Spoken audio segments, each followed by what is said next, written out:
I did go to film school. I made the perfect choice for me.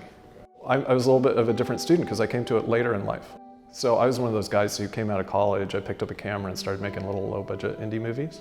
So I was really self-taught, kind of guerrilla style. And at some point, I thought, well, this would be kind of cool to go and formalize that learning. But that was, like 15, 20 years later. So when I came into film school, I had a pretty strong set of like what I wanted to get out of it. And a lot of times you don't. A lot of times you're just going to kind of figure out, let's find my voice, let's do what I can, experiment. I experimented like crazy, and I did stuff that wasn't normally a part of my style. I didn't worry about like whether or not this was my voice or this reflected on me, because there was nothing to lose. I think what you can always do better is enjoy it. It's a stressful situation, and in hindsight, Alfred Hitchcock always said, it's only a movie, and there's a part of me that rebels against that because I think a movie should have a little bit of gravity and a little bit of weight.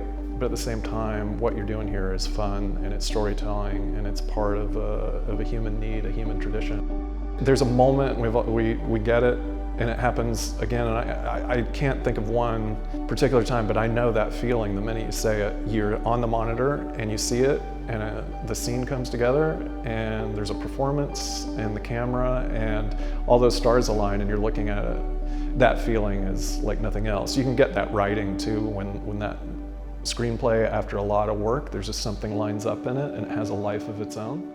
It's just when it works, because it usually doesn't. The whole film was shot on location in a small town in Colorado. We took a crew of 24 people from New York, including our 2 lead actors. You're 9,000 feet above sea level, so our 84-year-old lead actor, Dale, could not breathe up there. So when the scene is being marked, he's on oxygen. And after the slate clears, one PA comes in and removes his oxygen, and he performs those scenes, and by the end of the scenes he can't breathe anymore, and they come over and put oxygen on him, and that's it, and that's how he did the whole movie. We built a really large set of a shower that was supposed to be in an old cabin. This was the scene that was the hardest to come together.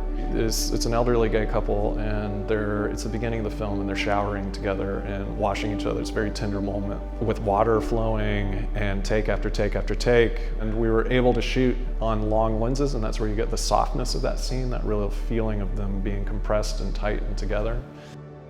Hopefully in a good functioning film school, you'll find a community that you can find some like-minded people and get a little bit of support. But that's actually 40 times more important than even the structure of the school. Film is a long game. It's a really, really long game, and it's a life. And that's what you've signed up for. And it probably should be that way. It's a vocation.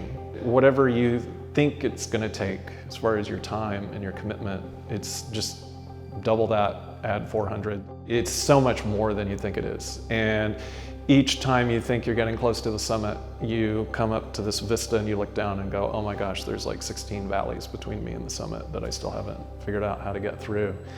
The other thing I can say about that time is don't be afraid of that, because you're capable, and actually the time is what's going to make the work.